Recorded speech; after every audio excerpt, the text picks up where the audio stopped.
And I saw him walk by. I know he's disagreeing with me right now. I watched him go by. Sure, and that's fine. And he looked at me. Okay, are you done with the answer? Yeah, I sure am. The Tupac Shakur murder trial entered its 6th day, and once again, Duane Keffe D. Davis could not stay quiet. He shouted answers from the defense table, shook his head at witnesses, and even raised his hand for a break when the jury didn't need one. But even more fireworks came when it was time to hear from a witness who recorded Davis's own words without his knowledge. Tell me who you got permission from. I didn't need permission. Do you understand? There's no permission needed for that. I'm there to do it. But you're not the contract person. You don't have a contract. We're on the case, presented by Law&Crime. I'm Chris Stewart.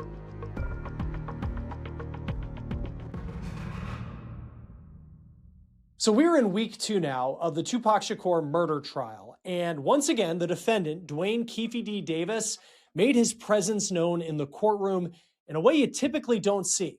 Not just as a defendant, but as someone who seems determined to run the courtroom, like he allegedly ran the streets. Now, there was an especially fiery moment that came down just before court adjourned for the weekend. And today, Davis was at it again. Earlier today, Michael Dorsey was back on the stand. He is a documentary filmmaker who produced Murder Rap in 2015 with Greg Kading and later worked as a consultant on Death Row Chronicles. During interviews for Death Row Chronicles, Dorsey recorded audio on his phone, capturing moments that weren't on the official BET tapes, and those recordings eventually turned into evidence in this case. So today, court kicked off with arguments outside the presence of the jury on whether parts of the recording should be allowed in. Before Dorsey got back on the stand, the defense attorney laid out his argument. He was trying to describe Dorsey's role, saying he was listening in to make sure Davis wasn't lying. But this attorney apparently couldn't remember the name of the interviewer who was in the room with Davis. And that is when Davis, from the defense table, shouted it out, and it was picked up on microphones. Listen. The problem with what we're doing now is this. Mr. Dorsey gets up there and testifies, and he says, look, my job, from what I understand, was to listen in to the interview that's being conducted between Mr. Davis and the interviewer, whoever that person is. And he's supposed to be there to really sort of make sure that Mr. Davis is not lying or saying something that's off from what he understands the 2008 proper session to be, the recording. So that was Davis appearing to try and help his own attorney, but there was another moment. This was during the cross-examination of Michael Dorsey, again, outside the presence of the jury. Dorsey was explaining that he made it a point not to run into Davis, and points out that he can see Davis's reaction to his testimony from the defense table. Mr. Sam, you may cross. Okay, Mr. Dorsey, you've never met Mr. Davis before. We've never met. We've seen each other before. Okay, so on the day of the recording, you made it a point to not run into Mr. Davis, fair? Correct. You were actually in this other room. That's correct. And you're there just with headphones on. Yes. So. And I saw him walk by. I know Right. he's disagreeing with me right now. I watched him go by. Sure, and that's fine. And he looked at me. Okay, are you done with the answer? Yeah, I sure am. Okay. And then later, the judge asked the jury if they needed a break, and they didn't. But apparently Davis did. So instead of leaning over and quietly telling his attorney, he raised his hand, waving his arm to get the judge's attention. Let's see, we've been going for about an hour and a half. Ladies and gentlemen of the jury, do you guys have to take a restroom break? Anyone? Raise your hand. Okay. If you want to just do maybe another half hour and then we'll take our lunch break? Okay, perfect.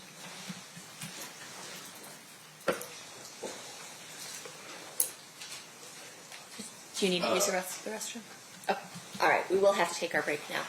So we will take a recess. During the recess, you are admonished not to talk or converse amongst yourselves or with anyone else on any subject connected to the trial, or read, watch, or listen to any report or commentary on the trial of any person connected to this case by any medium of information, including without limitation, newspaper, television, internet, radio, or form or express any opinion on any subject connected with the trial until it is submitted to you.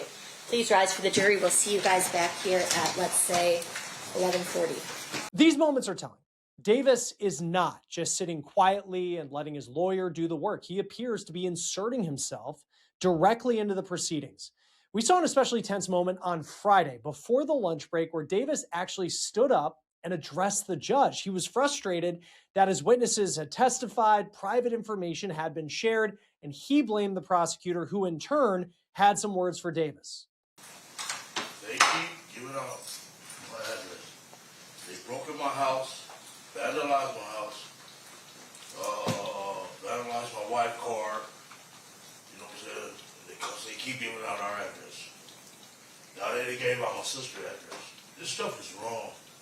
I've heard it's going on both ways, that there's concerns both ways. They're wrong. I've admonished them to talk to their witnesses and anyone they can communicate about these issues, okay? So your attorney let me know what's going on. I get beat up by the cops. The guy attacked me in here, sent me to prison. This is wrong, and it's mostly this guy. For the record, you're pointing at Mr. DeJohn. Yeah, for the record, I think he's indicating he's upset I'm prosecuting him for murder. No, I'm not upset because you're endangering my family's life. Okay. State, again, like we talked about at the bench, you're going to stay in communication with your witnesses about not doing any of that. Goes both ways. Mr. Stamps, you'll talk to your client about not communicating with witnesses as well. Yes, ma'am. Okay, perfect. There is a lot going on in this courtroom. So if you're interested in the play-by-play, gavel-to-gavel coverage of not just this case, but so many other huge true crime cases, you need to check out Law&Crime Plus, where you can unlock access to case files, where the latest court documents, police videos, and more are updated constantly. And you can also watch shows from both Law&Crime and Court TV ad-free. And with my promo, On the Case, that's all one word, you will get a month free on lawandcrimeplus.com. So head over, enter that promo code, On the Case, one word, and claim your free month right now. So all of those fireworks took place on Friday. But I want to get back to Michael Dorsey and what happened today. Now, Dorsey was a consultant hired by a production company that was behind Death Row Chronicles, and his job was to listen in on the interviews from a separate room through a speaker while Davis was being questioned on camera. And he was there to help filmmakers verify that Davis was telling the truth, especially since the documentary was also going to use audio from the 2008 proffer interview that we have talked about in some other episodes. But here's the issue. Dorsey didn't just listen. He also recorded everything with his phone. He made surreptitious recordings of the entire interview, including moments when the cameras weren't rolling. And some of those off-camera moments captured conversations between Davis and his attorney, a man named Wayne Higgins. And that's where the legal fight started. The defense argued that those off-camera conversations were protected by attorney-client privilege and that Davis had a reasonable expectation of privacy when he was talking to his lawyer during breaks. But the prosecution has pushed back on that. They argue there was no expectation of privacy. Davis was in a recording studio. He was surrounded by crew members with microphones on him, and he had signed a release. He knew that he was being recorded. And at one point, he even said, quote, "This is a hot mic." So the judge had to decide if those conversations were privileged or fair game. So Dorsey went back up to the stand and he made it clear Davis knew exactly what was happening. But the defense went hard at Dorsey, and it went so off the rails that prosecutors eventually objected. Mr. Dorsey, you've never met Mr. Davis before. We've never met. We've seen each other before. Okay, so on the day of the recording, you made it a point to not run into Mr. Davis, fair? Correct. You were actually in this other room, That's correct. and you're there just with headphones on.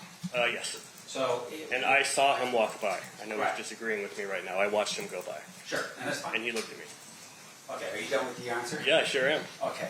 Now, in terms of your work, I want to make sure I'm clear. Are you working as an employee of BET? No, Okay, what are you at that point? I am a contract employee, work for hire, as a technical consultant for specifically this production.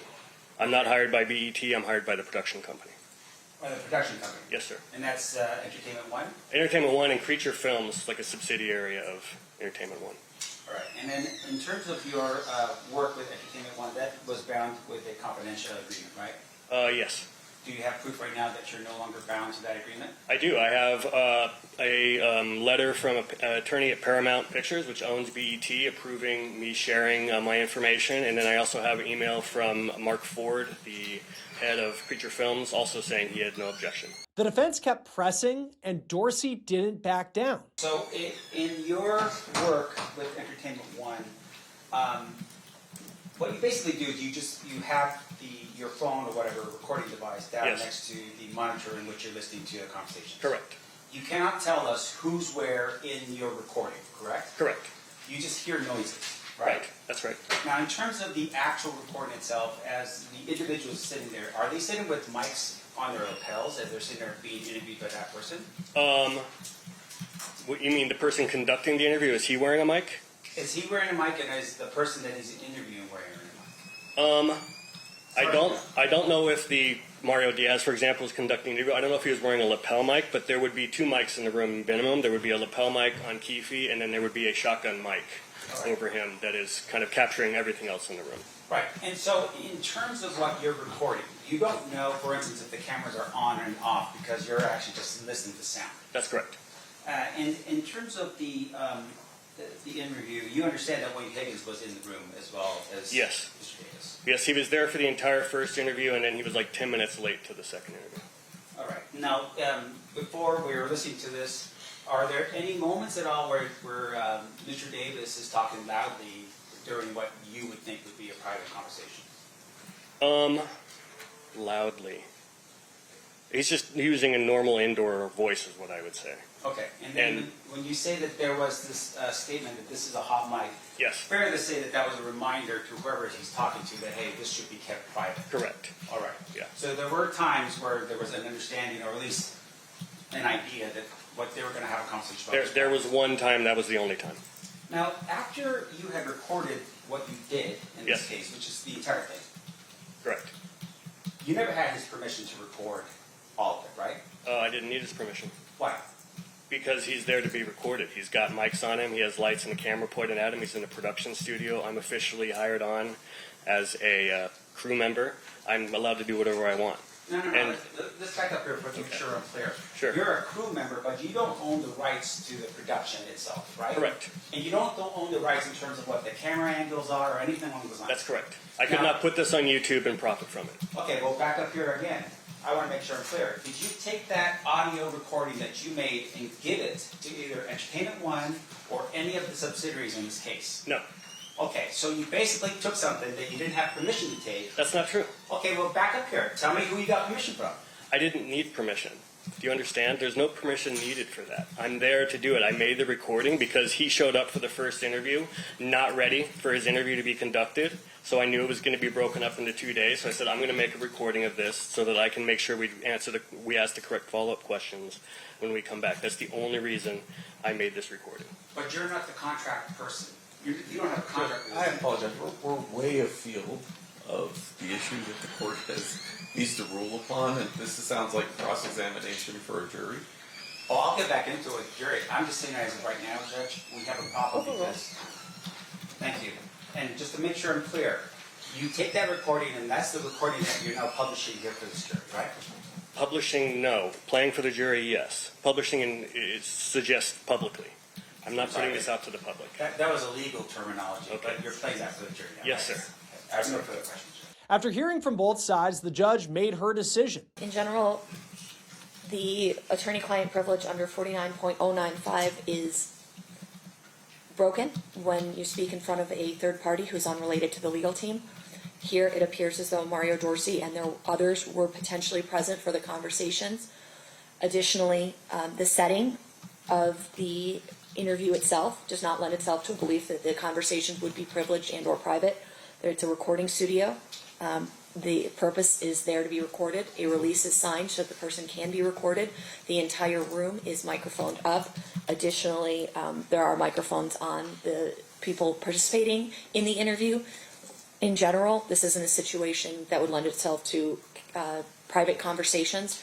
I think based on the testimony, they are not privileged conversations. Essentially, the judge ruled out the attorney-client privilege, meaning the off-camera conversations became fair game. Now, with the legal issues resolved, the jury was ready to hear the recordings, but those recordings from the 2017 interviews, they can't be played here due to copyright restrictions. So here are some of the key moments from the July 28th interview that the jury heard. At one point, Davis appeared to open up the interview about Sean Diddy Combs. Back in the day, he was then known as Puffy. His name changed a couple times since, right? And his alleged fear of Suge Knight, who was the head of Death Row Records. You remember that East Coast, West Coast rap rivalry of the 1990s. Now, Davis can be heard in the recording saying, quote, Puffy was scared of Suge. He was really scared of the dude. It wasn't no game. He was out of college, you know?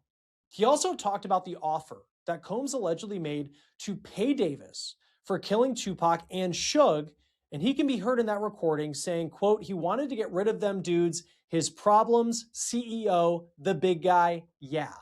When the interviewer pressed further, asking if Davis and his crew were cool with helping Combs, Davis pushed back, saying, quote, no, we ran into him at the House of Blues. The interviewer then asked Davis directly, did Puffy ever pay him? And this is what he said. No, because it was hot, you know? You can't just jump out there like that. Got to be smarter in this game. You know what I'm saying. Otherwise, they take your bleep down. Now, according to Davis, the payment was supposed to come through an intermediary, but it never arrived. And he expressed frustration about the situation, saying, quote, I hate the day I met Puff. He destroyed my life. He's super rich. Bleeper ain't even send me a pair of Sean John drawers. Now, when the interviewer asked if he was upset about not getting paid, Davis again pushed back, saying, quote, I am a kingpin. I was making more money than Puff. I had all the money, all the women. I didn't need the money. Later in the interview, Diaz asked Davis about his nephew, a man named Orlando Baby Lane Anderson. Davis opened up about how he was loved. Quote, Orlando was well respected, good student in school. Everybody loved him. He liked Tupac too. And when asked why Anderson was never charged for anything related to the shooting of Tupac Shakur, Davis said, quote, he didn't brag. That's against the code, dog.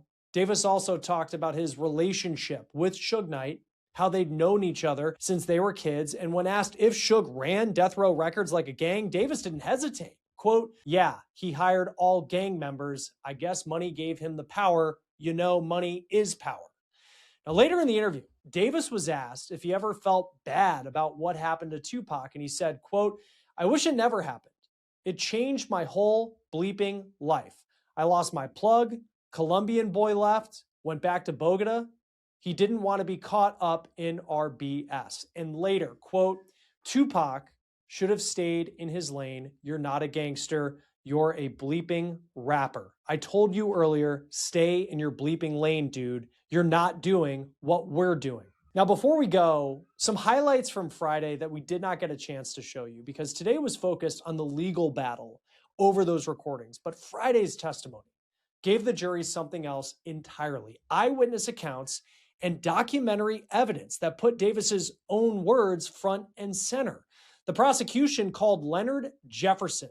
He's the man who took the last known photograph of Tupac Shakur alive just minutes before the shooting in Las Vegas. Jefferson testified that he came to Vegas for the Mike Tyson fight, but he ends up selling his tickets for $2,500 each, and he was just people watching at MGM instead. Now, while in the lobby, he recognized Tupac in his entourage. He had met Tupac before back in LA because Jefferson sold cars to people who were affiliated with Death Row Records. So he was introduced to Tupac at a studio. Now, later that night, Jefferson says he was driving down Las Vegas Boulevard in his white Suburban. He was stopped at a red light when a car pulled up next to him. The wheels caught his attention. Then he looks up, and there's Tupac Shakur. And who's with him in the car? Suge Knight. I was stopped at a light, and a car rolled up, or really the wheels really caught my attention, and then I looked up and I saw it was Tupac and Suge sitting in the car. Well, did you try to interact with Mr. Shakur or Mr. Knight? With Tupac, I did. Okay. And what happened? Can you tell us about that? Yeah, I said, hey, what up, Pop?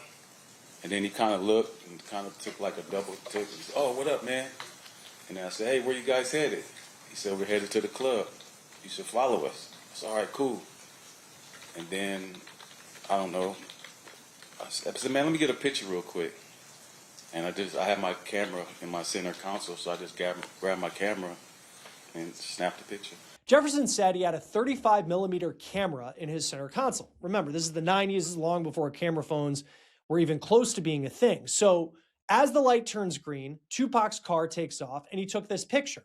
Now, Jefferson ends up following the caravan. He was about 3 cars back, he says, and at some point, he made a right turn onto Flamingo Road, and then he heard it. When I get on the phone, I was calling California Pizza Kitchen to cancel my food order. Because you're heading to the club, right? You don't need CPK anymore. Yeah, I don't need CPK. So while I was on the phone with him, like 30 seconds or so, and then all of a sudden I just hear pop, pop, pop.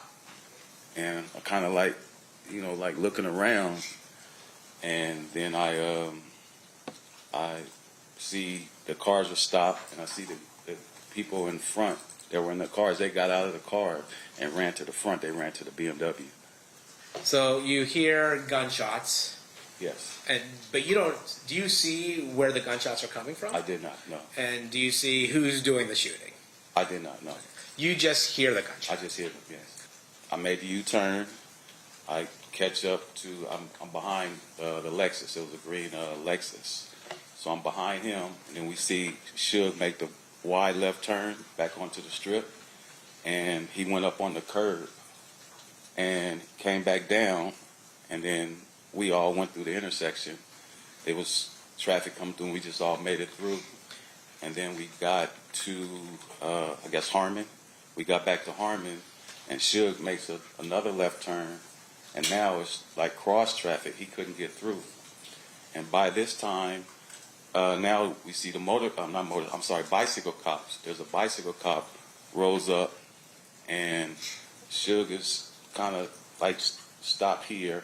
This is Las Vegas. This is the street he turns on. So he's just stopped. And then the cop drops his bike, and I started to get out, and then I got back in once I saw the cops with him. You look at the BMW at all? I look at it, and then I see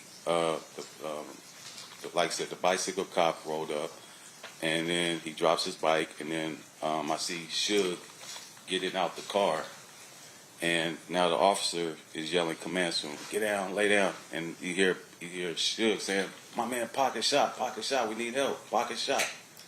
And then the cops, I kind of blanked out, I didn't really hear what he said, and then the cop, for whatever, walked over there to Suge. Suge got up, and they walked over to the passenger side of the car. At that time, when that occurred, a police officer rolled up in a vehicle. He ran up and pulled a gun on me and ordered me out of the car. He opened my door and then threw me down, snatched me out of the car and threw me down on the ground. Now I'm like prone down on the ground. I'm in the direction I'm facing. I could see what's going on with the with the police and shit. Did the officer give you an explanation as to why he was treating you in such a manner? Yeah, I said, hey, what's going on? He said, we have witnesses saying that you were part of their entourage. That photo would go on to become famous. It's been licensed for books, documentaries, it's used in news coverage. Jefferson acknowledged under cross-examination that he's profited from licensing that image. I mean, it's an iconic photo. But he said he didn't stage the scene in any way. The prosecution then played clips from the documentary, and the jury heard Davis's own words, and they heard him talked about the $60,000 paid to Orlando Anderson. They heard him say that he wanted to get the truth out, and they heard portions of the 2008 proffer interview where Davis described getting the gun from someone named Zip Martin, handing it to the back seat, and his nephew, Orlando, fired the shots. But according to Diaz, the interviews were not scripted. He didn't provide questions in advance. There was no coaching or coercion on his part. Now, after Davis later claimed that the documentary was actually, quote, scripted and just for show, Diaz and others lobbied to release the raw footage to police. On cross-examination, the defense pointed out that Davis was paid for his appearance and that the documentary used dramatizations and recreations. But Diaz maintained that Davis's words on camera were his own. So that was Friday. Then today you have the legal fight over those recordings that continued, but the jury has now heard Davis's own words, and the prosecution is building its case around what he himself has said. That will do it for this episode of On the Case, presented by Law&Crime. Subscribe to us on YouTube and Spotify, and we're also streaming on Peacock. I'm Chris Stewart. We'll see you next time.